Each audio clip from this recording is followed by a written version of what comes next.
Oke, baik. Terima kasih banyak untuk Halo Dok ya. Terima kasih Halo Dok dan kemudian juga Zambon yang sudah memfasilitasi kita untuk sharing ilmu pada kesempatan siang hari ini ya. Jadi pada kesempatan kali ini kita akan bicara tentang resistensi ya, resistensi antibiotika, terutama yang ada kaitannya dengan ISK dan bagaimana pandangan terkait dengan fosfomisin yang menjadi salah satu alternatif untuk mengatasi ISK ini.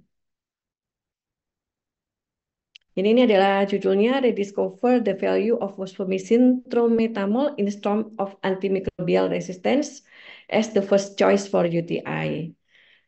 Tentang resistensi ini memang menjadi sebuah PR besar untuk kita semuanya karena resistensi obat, terutama antibiotika itu tentu saja nanti akan banyak menimbulkan dampak negatif. Karena itu harapannya apa yang kita pelajari sama-sama hari ini akan membuat kita turut berperan serta dalam menurunkan resistensi antibiotika. Jadi kenapa kok yang dibahas infeksi saluran kemih? Karena infeksi saluran kemih ini kalau menurut WHO ya merupakan salah satu infeksi yang paling sering ya. Jadi dia ada yang menyebut dia nomor dua setelah infeksi saluran nafas, ada juga yang menyebut dia adalah infeksi nomor satu. Jadi infeksi saluran kemih ini termasuk infeksi yang paling sering diderita oleh pasien. Jadi mau tidak mau pasti nanti kita sebagai tenaga kesehatan itu akan memberikan pengobatan untuk keluhan yang kita suspek sebagai infeksi saluran kemih ini. Karena itu, pembelajaran tentang tata laksana yang tepat untuk infeksi saluran kemih adalah menjadi kunci untuk kita memberikan manajemen yang terbaik untuk pasien dan juga sekaligus untuk mencegah resistensi antibiotika. Jadi infeksi saluran kemih ini merupakan infeksi yang terjadi akibat masuknya patogen di saluran kemih, baik itu bisa hanya di uretra saja atau yang biasa kita sebut sebagai uretritis ya, atau di kandung kemih saja, atau sistitis, kemudian ureteritis, atau bahkan sampai pyelonefritis. Jadi mungkin kita dulu sering mengenal ada istilah infeksi saluran kemih bawah yang itu merujuk pada infeksi pada kandung kemih dan uretra dan infeksi saluran kemih atas yang itu terutama merujuk pada ginjal. Kasus ini cukup besar termasuk juga di Indonesia yang oleh Depkes disebutkan bahwa sampai saat ini ada sekitar 2014 sebenarnya datanya ya ada sekitar 90 sampai 100 kasus per 100.000 penduduk per tahunnya atau sekitar 180.000 kasus baru per tahun. Ini kasus baru. Dan perempuan lebih banyak daripada laki-laki, terutama dengan angka kejadian yang semakin meningkat dengan bertambahnya usia. Kemudian catatan penting lagi adalah tata laksana terhadap infeksi saluran kemih ini harus tepat karena kalau tidak tepat, selain tadi ya resiko mungkin pasiennya tidak sembuh. Kalau tidak sembuh akan terjadi eh, infeksi saluran kemih bawah naik menjadi infeksi saluran kemih atas, bahkan nanti kemudian kalau tidak tertangani dengan baik bisa menjadi sebuah urosepsis. Dan angka urosepsis ini menurut literatur ternyata semakin tahun semakin meningkat. Sebabnya apa ya? Tentu saja mungkin pemilihan antibiotikanya tidak tepat, pengobatannya terlambat, atau mungkin resistensi antibiotika yang sudah banyak terjadi. Jadi meningkat sekitar 8,7% per tahun. Tapi ya alhamdulillahnya angka kematiannya turun ya dari 27,8% menjadi 17,9%. Tapi data ini belum merupakan data yang paling update. Dan gram negatif masih menjadi dominan pada kasus urosepsis.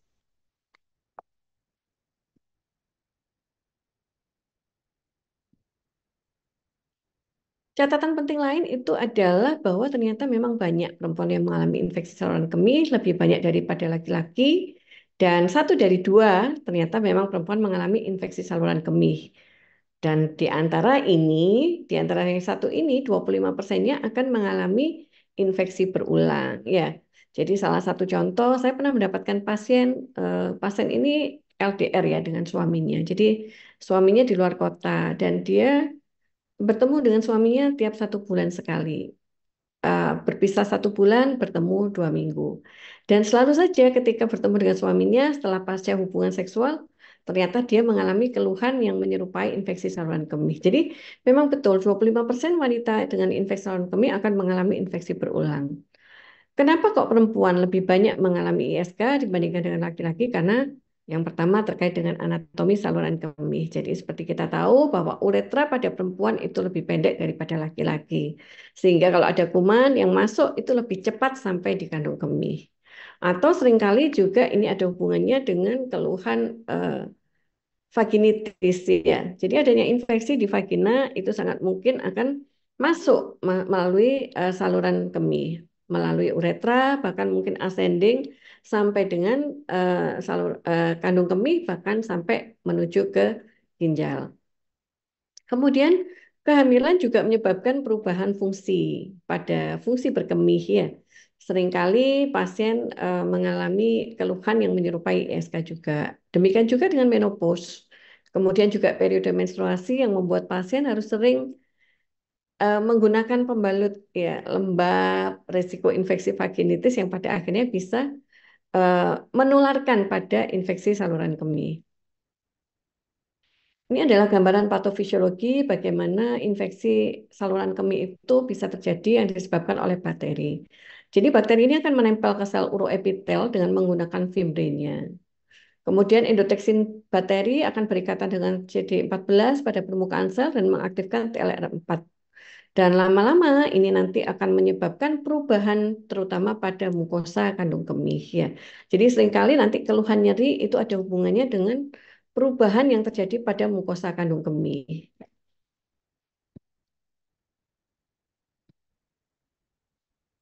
Karena itu mengingat bahwa kasus pada infeksi saluran kemih itu cukup banyak, bahkan mungkin ya para dokter sekalian kalau sedang praktek baik itu dokter umum, dokter kandungan, atau dokter penyakit dalam atau dokter yang lainnya, mungkin keluhan infeksi saluran kemih ini merupakan salah satu penyakit yang cukup sering dijumpai di tempat praktek.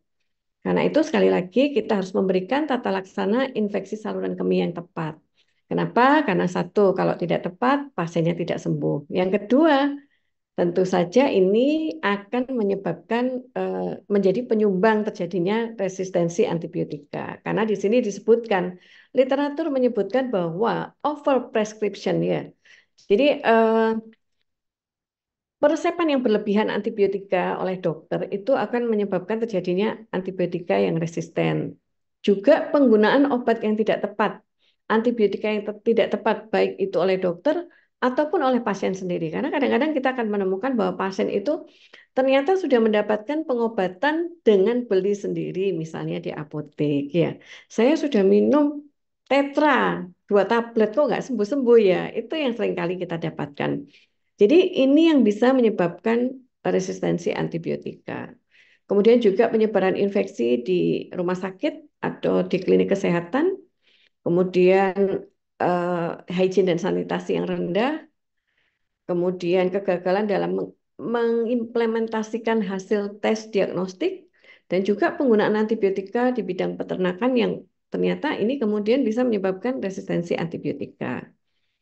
Jadi bagaimana akhirnya kuman bisa menyebabkan terjadinya resistensi antibiotika? Karena ternyata kuman ini lama-lama semakin pintar ya. Dia akan bisa membuat supaya antibiotik ini tidak sampai bisa menembus dindingnya. Jadi keep the antibiotic out.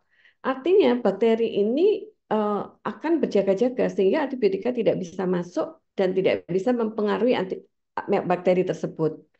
Atau kalaupun sudah masuk, kemudian ada sebuah efek yang disebut efflux pumps, di mana terjadi regurgitasi oleh bakteri terhadap molekul-molekul yang tidak diinginkan, termasuk adalah antibiotika. Kemudian juga yang ketiga, dia mempengaruhi target antibiotika. Jadi dia bisa merubah enzim misalnya. Enzim yang menjadi target dari antibiotika bisa diubah oleh bakteri. Atau juga dia bisa merusak dan memodifikasi antibiotika. Ini yang menyebabkan kemudian resistensi termasuk terjadi pada resistensi pada penisilin yang banyak terjadi. Nah, sekarang kita masuk pada infeksi saluran kemih. Jadi ini adalah guideline terbaru. Saya mengambil dari Asosiasi Urologi Eropa ya, karena ini adalah yang paling update ya. Tapi ini sebenarnya tidak terlalu berbeda banyak dengan guidelines yang lain. Tapi dengan guidelines ini kita nanti akan tahu bahwa sebenarnya tidak semua infeksi saluran kemih itu diterapi dengan obat yang sama. Tidak semua infeksi saluran kemih diterapi dengan antibiotika yang sama. Jadi kita bisa melihat penggolongan di sini bahwa ternyata infeksi saluran kemih ini bisa terdiri dari dua jenis. Yang pertama adalah uncomplicated infeksi saluran kemih dan yang kedua adalah complicated. Ya, uncomplicated itu ibaratnya adalah yang tidak berkomplikasi, yang sederhana ya. Sedangkan yang complicated itu adalah sesuatu yang tidak sederhana, yang mungkin terjadi pada pasien yang mempunyai underlying disease, gangguan anatomis dan lain-lain. Jadi uncomplicated ini bisa berupa cystitis uncomplicated, pyelonefritis uncomplicated, yet recurrent UTI uncomplicated, atau bisa juga complicated ISK itu bisa juga berupa cystitis, bisa pyelonefritis, recurrent UTI, dan ini sebenarnya catatan penting ternyata catheter associated ya. Jadi ISK yang disebabkan penggunaan kateter itu adalah termasuk dari ISK yang complicated. Termasuk juga UTI pada laki-laki. Kenapa UTI pada laki-laki justru disebut sebagai complicated? Karena ternyata penyembuhannya itu lebih sulit dibandingkan pada perempuan. Tapi dengan pengobatan yang tidak tepat, baik uncomplicated maupun complicated ini ternyata bisa menyebabkan terjadinya urosepsis. Jadi ini adalah penjelasan detailnya di mana ISK uncomplicated itu merupakan penerjemahan dari cystitis uncomplicated ya. Jadi ini adalah sebuah ISK yang akut ya, sporadik dan terjadi pada saluran kemih bagian bawah atau atas ya. Dia bisa sistitis, bisa juga pyelonefritis. Jadi sekali lagi uncomplicated ini bisa berupa sistitis atau pyelonefritis. Dikatakan uncomplicated kalau dia terjadinya bukan pada perempuan hamil ya. Jadi perempuan hamil tidak termasuk dalam yang uncomplicated dan tidak ada hubungannya dengan gangguan anatomi maupun gangguan fungsi atau tidak ada komorbid. Ini berbeda dengan yang complicated bahwa kalau semua ISK yang tidak terdefinisikan dalam uncomplicated itu artinya dia adalah yang complicated. Jadi ini bisa pada kasus-kasus yang kompleks ya. Jadi pada laki-laki itu termasuk dalam complicated, kemudian perempuan hamil, kemudian pasien dengan gangguan anatomi atau fungsi dari urinary tract, kemudian pemakaian kateter, lalu penyakit ginjal, dan juga penyakit imunokompromis atau juga penyakit seperti diabetes. Jadi itu tergolong dalam ISK yang complicated, baik itu sistitis maupun pyelonefritis. Kemudian juga ada istilah yang harus dipahami yaitu tentang ISK recurrent. Jadi recurrent ini artinya adalah berulangnya ISK uncomplicated maupun complicated yang frekuensinya bisa terjadi dalam setahun 3 kali atau 2 kali dalam 6 bulan. Setidaknya 3 kali dalam 1 tahun atau 2 kali dalam 6 bulan. Jadi ini dikatakan sebagai recurrence. Kemudian kalau ISK yang terkait dengan kateterisasi itu adalah ISK yang berhubungan dengan kateter itu artinya terjadinya ISK pada pasien yang baru dilakukan kateterisasi dalam kurun waktu paling tidak 48 jam. Kemudian ada lagi istilah urosepsis, yaitu adalah gangguan atau disfungsi organ yang mengancam nyawa yang disebabkan oleh adanya gangguan respon dari host terhadap infeksi yang berasal dari infeksi saluran kemih. Jadi ini dari bersama. Ini diagnosis ISK secara umum. Jadi bagaimana mendiagnosis infeksi saluran kemih sebenarnya bisa dengan gejala klinis atau dengan pemeriksaan penunjang. Pada kasus dengan sistitis akut ya, sistitis yang uncomplicated itu sebenarnya disebutkan cukup dengan gejala klinis. Tapi nanti pada kasus yang lain kita harus melakukan sampai kultur urin. Jadi gejalanya kalau itu sistitis mungkin berupa urgensi, frekuensi, disuria, nokturia. Tapi kalau sudah pada infeksi saluran kemih bagian atas pada pielonefritis mungkin sampai dengan demam, nyeri pinggang, atau urin sampai berbau.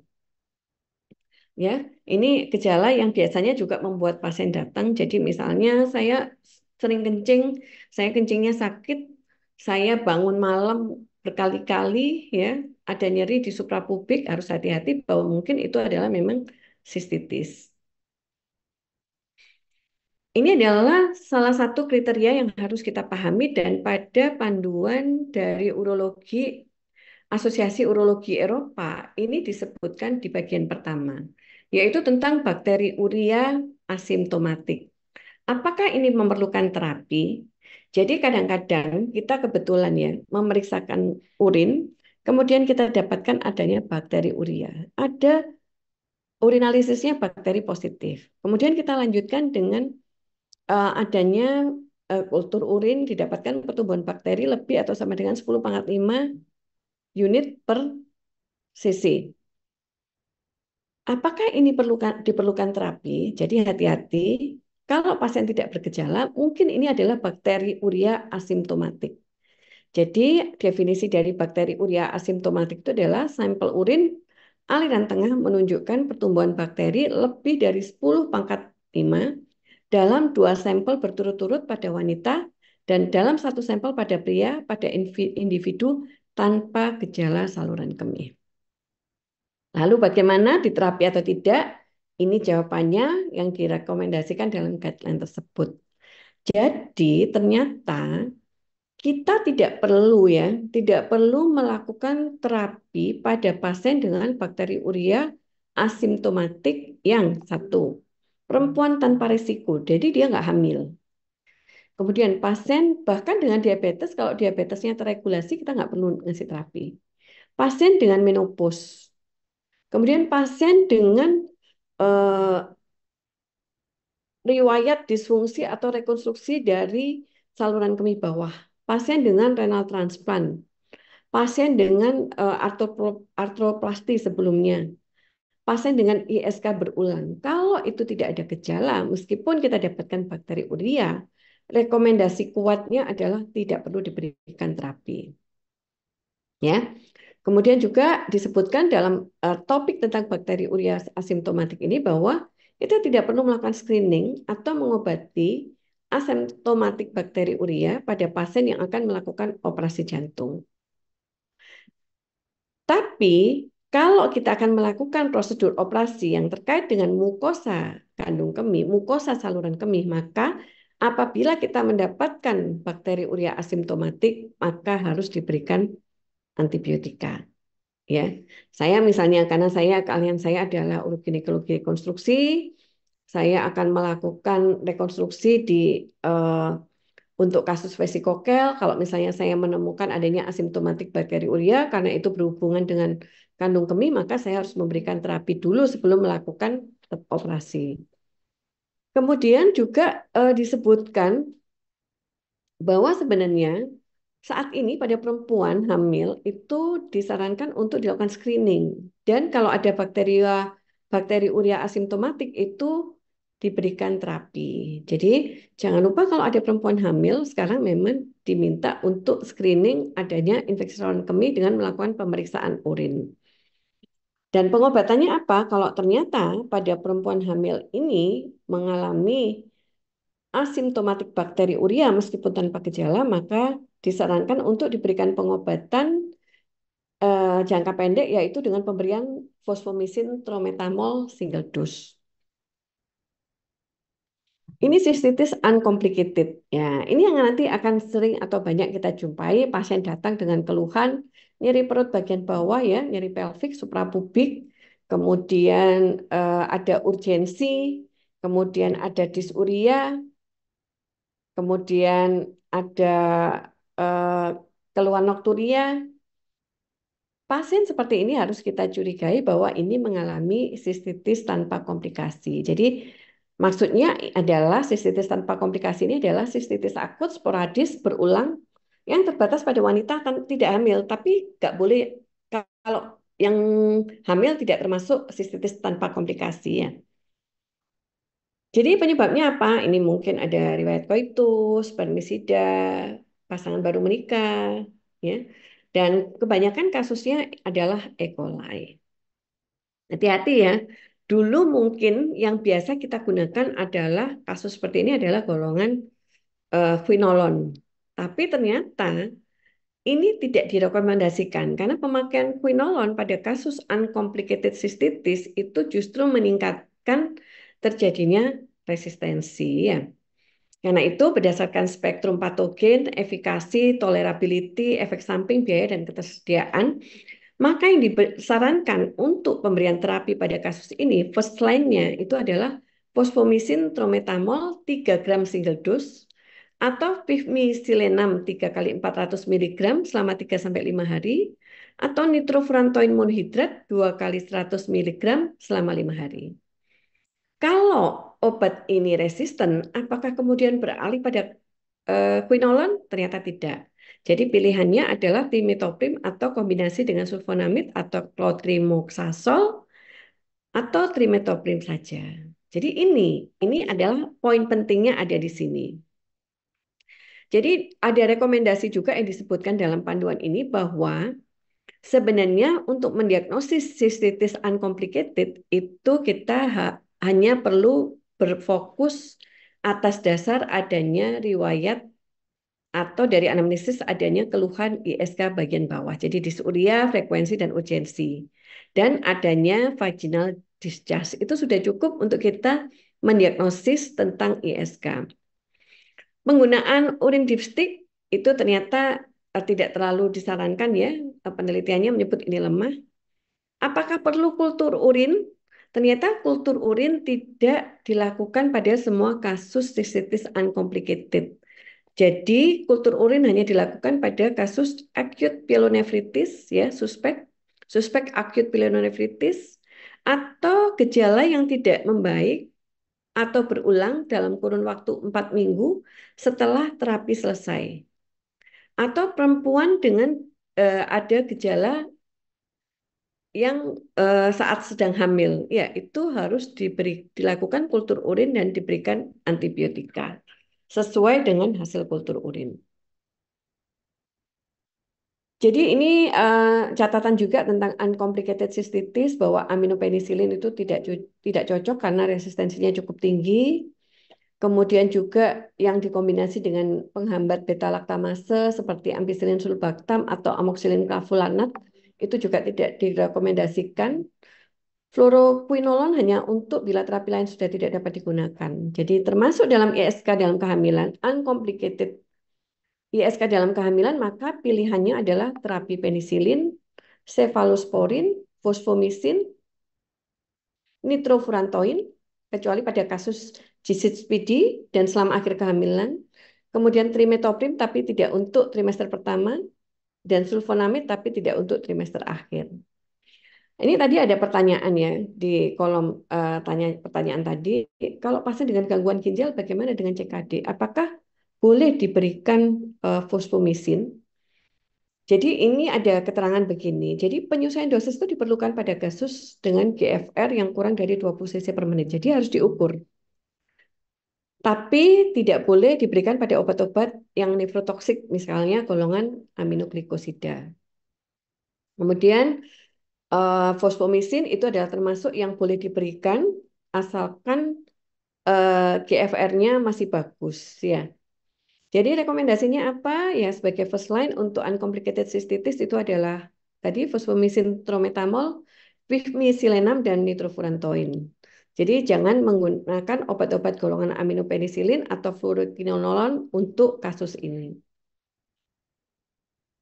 Ini antibiotika yang disarankan termasuk panduan terapinya ya. Fosfomycin cukup 3 gram single dose 1 hari saja. Ini nitrofurantoin, alternatifnya bisa ini ya, cefalosporin dan lain-lain. Tapi ingat kalau pada pasien hamil tidak boleh diberikan golongannya trimethoprim pada trimester pertama, yang gabungan dengan sulfametaxol tidak boleh pada trimester akhir.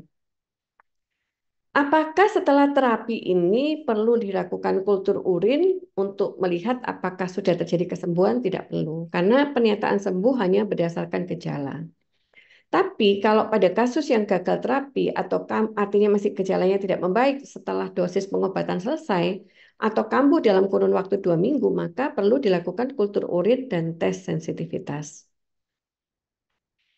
Lalu bagaimana ISK recurrent? Jadi ISK recurrent itu adalah ISK berulang yang baik itu ISK uncomplicated maupun complicated dengan frekuensi minimal 3 kali ISK per tahun atau 2 kali ISK dalam 6 bulan terakhir, baik sistitis maupun pielonefritis.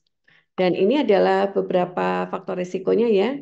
Kalau pada yang masih muda atau premenopause mungkin seksual intercourse, kemudian penggunaan spermisid, kemudian pasangan seksual dan lain-lain. Sedangkan pada postmenopause mungkin ada kasus-kasus ya, misalnya peningkatan phosphoid urine volume, kemudian gangguan terkait dengan imobilisasi karena sudah sepuh ya.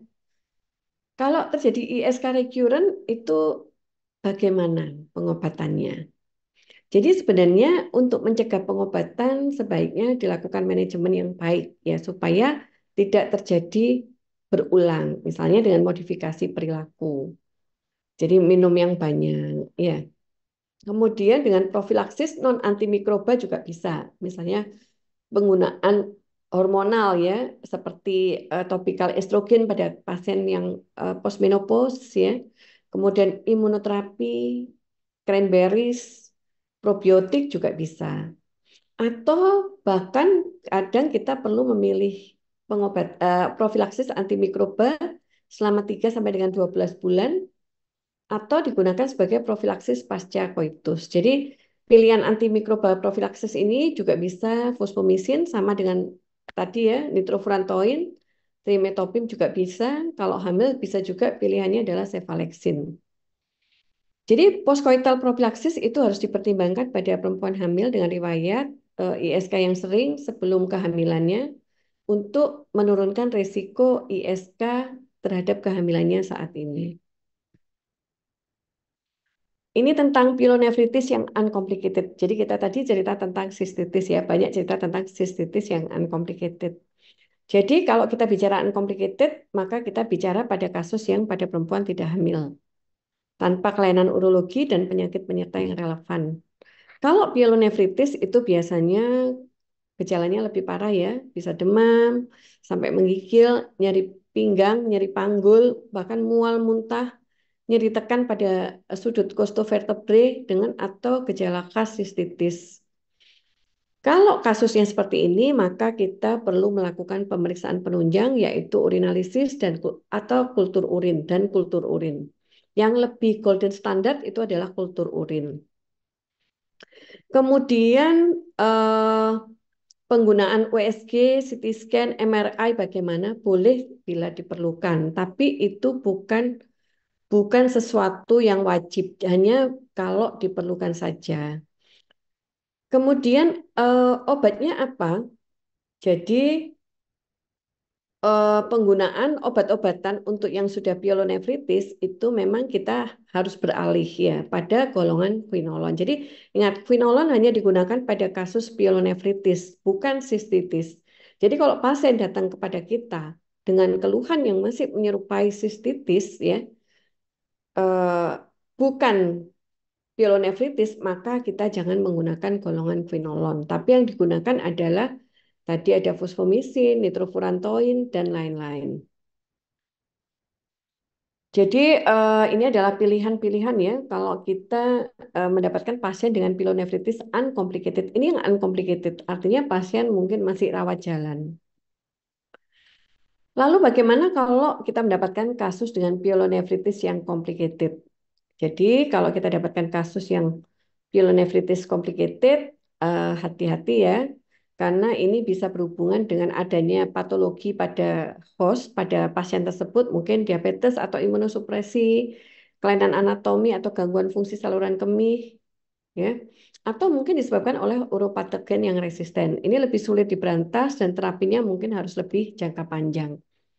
Pada kasus Pielonefritis yang complicated seperti ini, kita harus mencari sebab lain, yaitu sebab anatomis, karena mungkin saja ada, misalnya adanya obstruction ya, adanya mungkin ada batu saluran kemih, ada eh, benda asing ya, atau adanya penggunaan obat-obatan yang tidak ada kuat, atau mungkin adanya bakteri yang ESBL-nya resisten ya.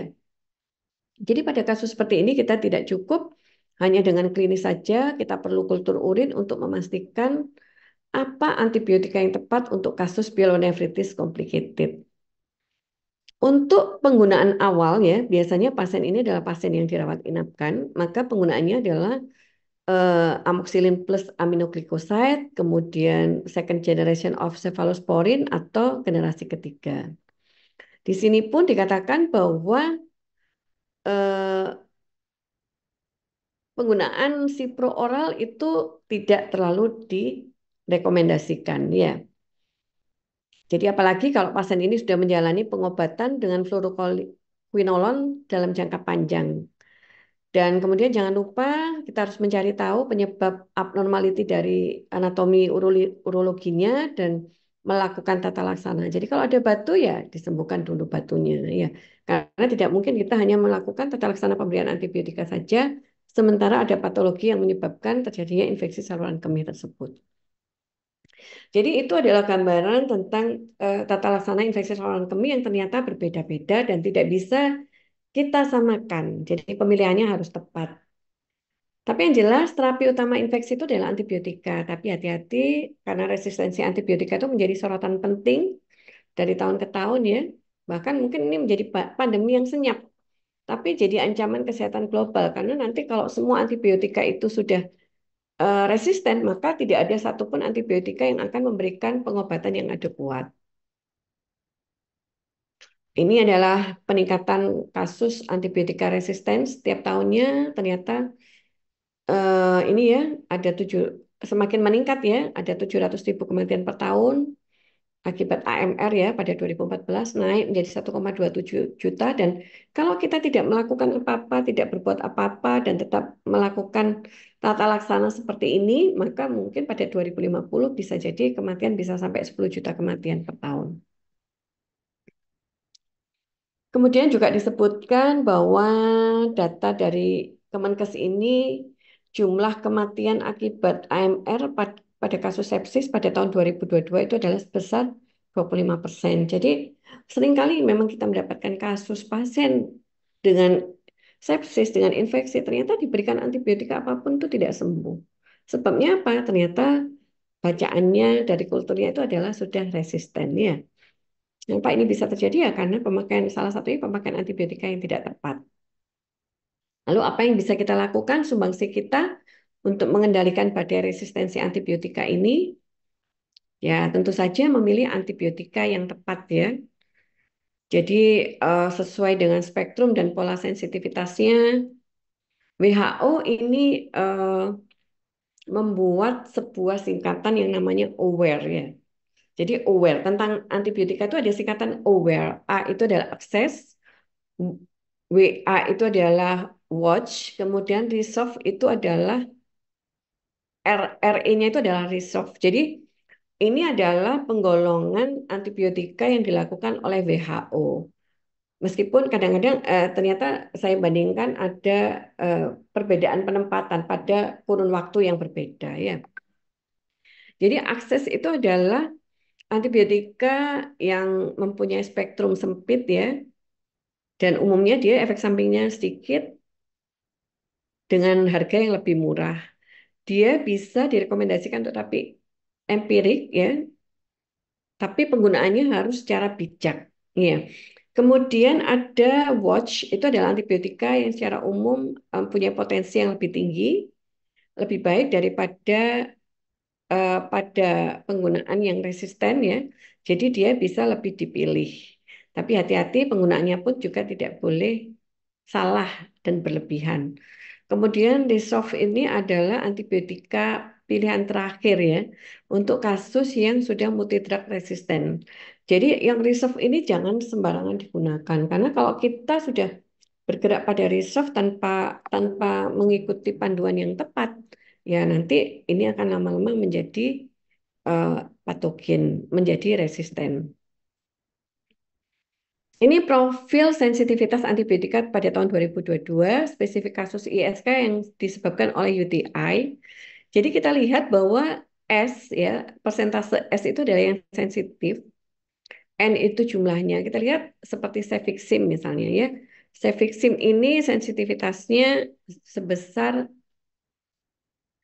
eh, resistensinya ya, sensitivitasnya sebesar 41% ya. Jadi kalau yang sudah merah itu di bawah 50%. Hati-hati karena dia sensitivitasnya nggak tinggi.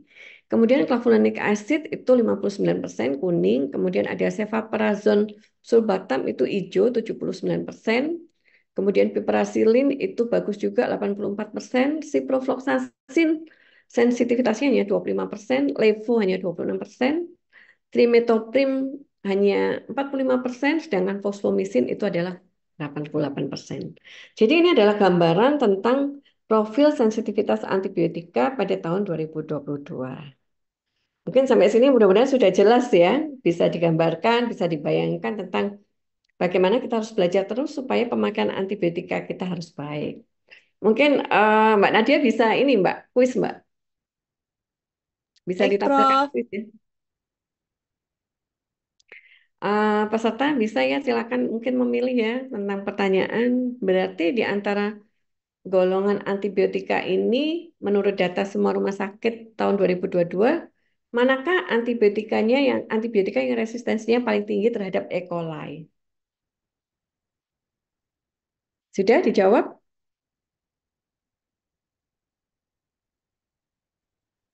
Kita beri waktu berapa menit ini Mbak Nadia?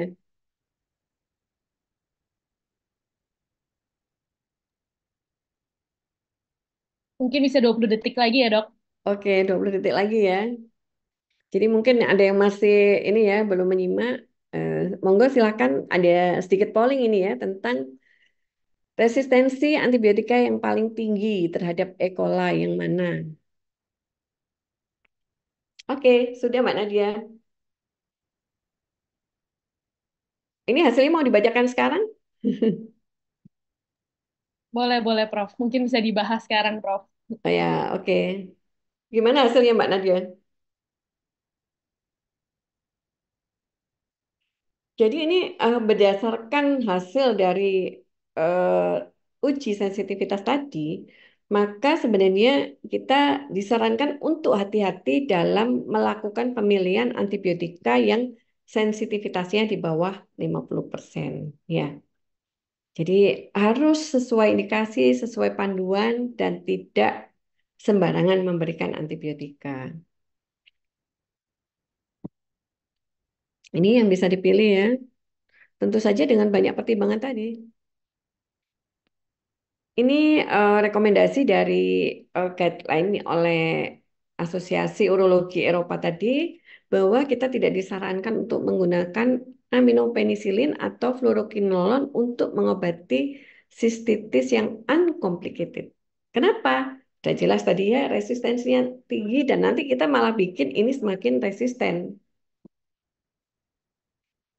Jadi rekomendasinya Eh, ini saya ulang lagi bahwa kalau untuk yang sistitis akut, uncomplicated, ya, yang pertama bisa fosfomisin, kedua nitrofurantoin, yang berikutnya bisa dengan pemberian pivmesilanamid. Alternatifnya cefalosporin juga bisa, atau bisa juga diberikan timetoprim dan pilihan lainnya tentu saja dengan mempertimbangkan khusus yang trimetoprim dan sulfamethoxazole itu harus mempertimbangkan usia kehamilan. Jadi tidak boleh buat ibu hamil ya. Kalau fosfomisin boleh ya. Jadi kalau yang kehamilan trimester awal jangan diberikan trimetoprim. Kalau yang kehamilan terakhir jangan diberikan yang ada sulfamethoxazole-nya. Ini apakah fosfomisin ini tidak mengalami resistensi? Jadi ada angka resistensinya, tapi dari penelitian itu ternyata memang tidak terlalu besar ya. Dalam kurun waktu 15 tahun tetap kecil. Mekanisme resistensi ini dapat melalui tiga hal ya. Pertama, pada mutasi pada gen yang seharusnya membuat transporter gliserol 3 fosfat atau glukosa 6 fosfat sehingga fosfomisin tidak memiliki transporter sehingga tidak bisa sampai pada bakteri yang dituju. Kemudian juga adanya mutasi poin pada enzim. Nah, kan enzimnya yang dituju pada enzim target ya. Jadi mutasi ini kenapa? Karena bakterinya sudah tambah pinter sehingga tidak memungkinkan terjadinya ikatan antara fosfomisin dengan bakteri. Atau yang ketiga adalah inaktivasi fosfomisin akibat reaksi enzimatik dengan modifikasi kovalen. Sehingga ini akan menyebabkan terjadinya inaktivasi dari bahan aktif fosfomisin. Ada source study yang dilakukan oleh Tuton dan kawan-kawan pada 2022. Jadi ini terkait dengan susceptibilitas dan resistensi fosfomisin serta antibiotika lain terhadap patogen penyebab ISK bawah. Jadi dari sampel 2.848 isolat pada 2019, tahun 2019, ternyata disebutkan bahwa nitrofurantoin dan fosfomisin mempunyai sensitivitas paling baik terhadap E. coli. Kenapa sih kita bahas E. coli terus? Karena tadi sudah disebutkan di awal bahwa bakteri terbanyak yang menyebabkan infeksi saluran kemih itu adalah E. coli. Kenapa? Karena ada hubungan yang dekat antara saluran cerna ya pada saat kita buang air besar ya dari feses dengan saluran kemih dengan uretra. Jadi memang literatur menyebutkan ada hubungannya. Jadi ada sebuah mekanisme unik ya dari fosfomisin ini, bagaimana dia bisa melakukan terapi pada kasus ISK dan membunuh bakteri yang disasar ya. Jadi dia bekerja menghambat enzim fosfoenil pirufat transferase yang mengkatalis langkah awal biosintesis peptidoglikan. Ini merupakan komponen penting dinding sel bakteri. Jadi kalau mau membunuh bakteri itu harus bisa menembus dindingnya dulu. Kemudian juga fosfomisin mengurangi adhesi bakteri pada mukosa kandung kemih. Jadi bakteri kalau sudah di kandung kemih dia itu tidak hanya di urin, tidak hanya berkeliling di urin, tapi dia bahkan sampai nempel dan merusak mukosa kandung kemih. Karena itu fosfomisin ini dia mengurangi adhesi sehingga dapat mengurangi insidensi ISK berulang. Dia sifatnya adalah bakterisidal dan mempunyai risiko yang minimal terhadap terjadinya resistensi silang. Kemudian khusus catatan pada perempuan hamil ya. Jadi saya sebagai seorang dokter objin memang eh, senang ya karena sekarang ini eh, kehamilan itu memang disarankan untuk dilakukan screening tentang infeksi saluran kemih. Jadi infeksi saluran kemih ini semakin rentan dialami pada wanita hamil. Tujuan terapinya apa? Bukan hanya untuk menyembuhkan ISK-nya, bukan hanya membunuh kumannya, tapi karena infeksi saluran kemih pada perempuan hamil, termasuk semua infeksi pada perempuan hamil, itu bisa berdampak buruk pada kehamilannya, pada janinnya. Jadi bisa menyebabkan terjadinya IUGR, janinnya tidak bisa berkembang dengan baik, dia bisa menyebabkan terjadinya infeksi pada ketuban yang nanti berisiko bayinya juga mengalami infeksi ya, chorioamnionitis, bisa terjadi KPP, ketuban pecah prematur, atau bisa juga terjadi prematuritas. Bahkan kasus preeklamsia pun itu juga bisa disebabkan atau infeksi. Infeksi ini bisa menjadi salah satu faktor risiko terjadinya preeklamsia. Jadi prevalensi asimptomatik bakteri urea pada wanita hamil itu sekitar 10% ya. ACOG ini adalah Asosiasi dari Obstetri dan Ginekologi Amerika ya merekomendasikan screening bakteri urea pada kunjungan antenatal pertama dan pada usia kehamilan 12 dan 16 minggu. Kenapa? Supaya kita bisa melakukan terapi bila pada pasien hamil ini didapatkan adanya bakteri meskipun tanpa gejala. Jadi terapinya tidak menunggu gejala. Kemudian Asosiasi Urologi Eropa juga merekomendasikan pemberian fosfomisin trometamol dosis tunggal untuk terapi asimptomatik bakteri urea pada wanita hamil. Jadi tadi yang diterapi hanya pada perempuan hamil ya untuk kasus asimptomatik sistitis ya. Jadi terapinya cukup yang short short course ya, jadi pemberian single dose dari fosfomisin. Jadi, apakah fosfomisin ini bisa digunakan? Tadi ada pertanyaannya, apakah aman digunakan untuk ibu hamil dan ibu menyusui? Jadi, fosfomisin ini dalam penggolongan kategori obat untuk ibu hamil, dia dalam golongan B. Ya. Jadi, rata-rata obat itu memang pada golongan B, obat yang aman. Kalau A itu biasanya memang terbukti sekali aman. Ya. Kalau B sudah ada penelitian pada hewan bahwa ini aman. Jadi tidak ada peningkatan risiko cacat bawaan pada saat lahir. Sudah ada penelitian pada hewan coba. Ini sudah juga dilakukan studi komparatif epimeresis tahun 2022 mengevaluasi 2.610 ibu hamil yang terpapar fosfomisin ternyata aman. Apakah aman di semua trimester? Ternyata dia eh, dari studi deskriptif ini keamanannya baik pada ibu hamil baik di trimester pertama, dua maupun ketiga. Dan ini adalah FDA approved. Lalu bagaimana ISK komplikata, sistitis komplikata menurut panduan SSKO? Ini pilihannya ya, clavulanic acid, kemudian cefuroxim, trimethoprim, dan sulfometaxazole, dan termasuk fosfomisin sebagai third choice. Ini bisa menjadi alternatif pada kasus ISK bawah atau sistitis yang komplikata, tapi dosisnya bukan hanya dosis single dose, tapi dia dosis terapi yaitu 3 kali seminggu, yaitu hari ke-1, ke-3, dan ke-5. Bagaimana penggunaan profilaksis ISK? Jadi ada tadi yang saya sebutkan ada pasien-pasien yang mungkin butuh profilaksis ya, seperti misalnya setelah hubungan dia selalu ISK, maka kita bisa memberikan ISK, obat profilaksis ini yang dikonsumsi yaitu 30 menit setelah hubungan seksual. Jadi bisa berupa nitrofurantoin, trimethoprim sulfamethoxazole atau fosfomisin. Pemberiannya untuk nitrofurantoin 3 kali seminggu selama 6 bulan kemudian di stop. Kemudian trimethoprim sulfamethoxazole bisa 3 kali seminggu atau 1 kali sehari 6 bulan kemudian di stop. Untuk fosfomisin 3 gram diulang setiap 10 hari dan kemudian 6 bulan di stop. Ini masuk juga ya di e-katalog, obatnya mahal tapi mahal dalam tanda kutip, tapi sebenarnya kalau dibandingkan dengan yang berdosis-dosis fosfomisin kan hanya single dose ya. Di e-katalog sudah ada dan ini adalah take home message-nya bahwa ISK ini merupakan salah satu infeksi yang sering ditemui dan kalau itu sistitis yang uncomplicata sebenarnya kita cukup dari gejala dan sudah bisa memberikan antibiotika ya. Dan antibiotikanya apa? Kita semua tadi sudah belajar harus memilih sesuai dengan guideline, tapi hati-hati jangan sampai memilih yang salah ya.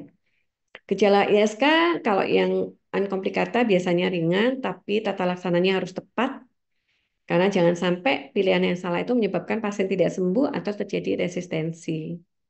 Kemudian pemilihan antibiotika empirik itu mengacu pada sensitivitas, keamanan, dan indikasi spesifik, sehingga fosfomisin trometamol dosis tunggal itu menjadi lini pertama pada kasus ISK non-komplikata bagian bawah. Ini juga bisa sekaligus mengurangi penggunaan antibiotika berlebihan karena cukup single dose dan mengurangi risiko peningkatan resistensi antibiotika golongan lain. Terima kasih, mudah-mudahan sharing saya bisa memberikan manfaat. Saya kembalikan kepada moderator, Dr. Audrey, silakan.